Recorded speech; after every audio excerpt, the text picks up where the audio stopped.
MCP servers are the controlled bridge between AI clients and production systems. In this course, we'll move beyond demos and focus on the patterns real teams need for authentication, tool design, observability, deployment, and governance. We'll build in layers. You'll start with the MCP mental model and a working server, then add secure access, reliable tools, and production practices for observability, scaling, governance, and incident readiness. Treat each module as a working session, with implementation time between them. The course follows the path you would take in real life. Understand the protocol first, then add the controls that make it safe, dependable, and operable. We begin with how clients, servers, tools, resources, and prompts relate. From there, we secure access, design tools that can be called safely, and finish with scale.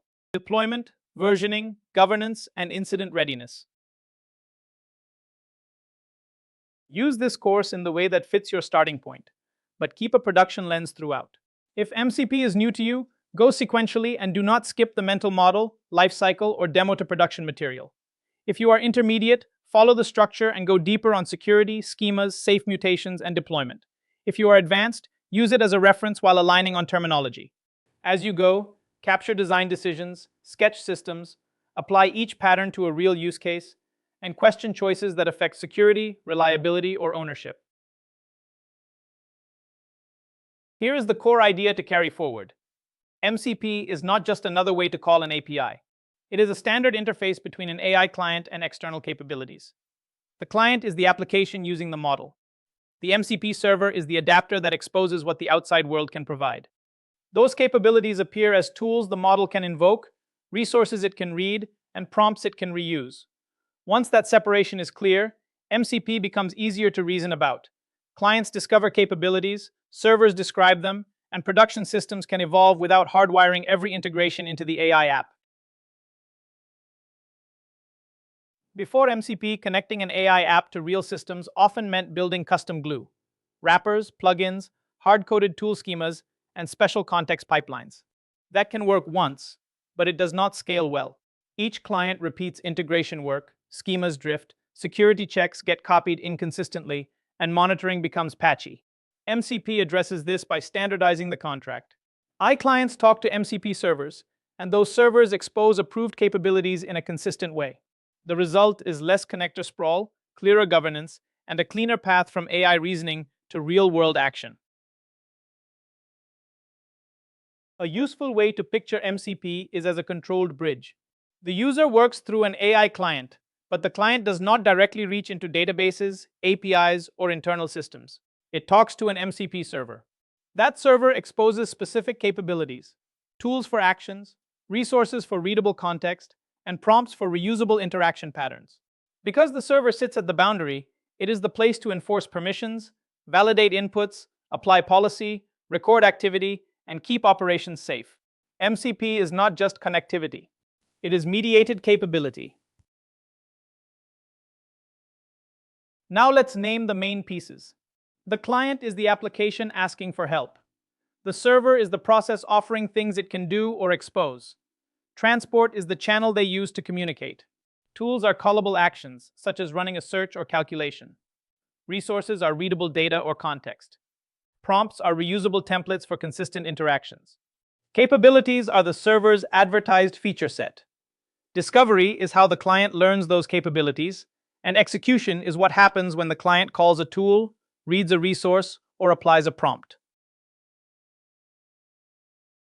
Discovery is the handshake that keeps MCP clients from guessing.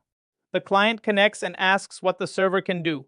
The server responds with structured capabilities, tools, resources, prompt templates, metadata, and supported behaviors. The client can then list those options, inspect schemas, choose the right capability, and invoke it or read data. In real systems, this surface is also a design boundary. You decide what to reveal, who can see each tool, how versions appear, and how deprecations are signaled. Good discovery makes correct use easier for both AI clients and people. Tools, resources, and prompts are three different contracts with the AI client. Tools do things, so they need strict authorization, validation, and safe handling of side effects. Resources provide information. So the priorities are access control, freshness, filtering, and clear data boundaries. Prompts shape how work is approached, so they need consistency, versioning, and protection against injection. A well-designed MCP server keeps these categories separate. That separation helps the client decide whether to act, read, or follow a reusable pattern. After discovery, the next question is execution. A user asks for an outcome, and the AI client decides which MCP capability can help. That request should not go straight to a database or service. It passes through the MCP server where production controls live. The server validates inputs, confirms identity, checks policy and permissions, and then executes against the backend if allowed. It also logs what happened and exposes telemetry for debugging and audits. The result returns to the client, which can answer the user or continue the workflow. It helps to think of these as layers, not replacements. REST APIs remain the stable foundation for software systems: endpoints, resources, authentication, and predictable contracts. OpenAPI makes those HTTP contracts explicit, so developers and tooling can inspect, test, and generate integrations. MCP shifts the audience to AI clients. It describes what a model-connected client can discover and safely do: call tools, access resources, use prompts, and orchestrate actions. In production, you usually keep existing APIs intact, then build an MCP server that exposes a smaller, intentional set of AI-ready capabilities. MCP is not simply a replacement for function calling or plugins. They operate at different layers. With direct function calling, one AI app defines the functions it knows how to call. That works well locally, but reuse across clients is limited. Plugin systems package integrations, but usually for one platform's ecosystem. MCP shifts the boundary to a protocol. A server exposes tools, resources, and prompts in a standard way, so different clients can discover and use them. In practice, a client may still use function calling internally to invoke MCP capabilities. Once an MCP server reaches production, it becomes more than integration code. It becomes a control point between an AI client and systems that can change real state. Every exposed capability needs a production readiness lens.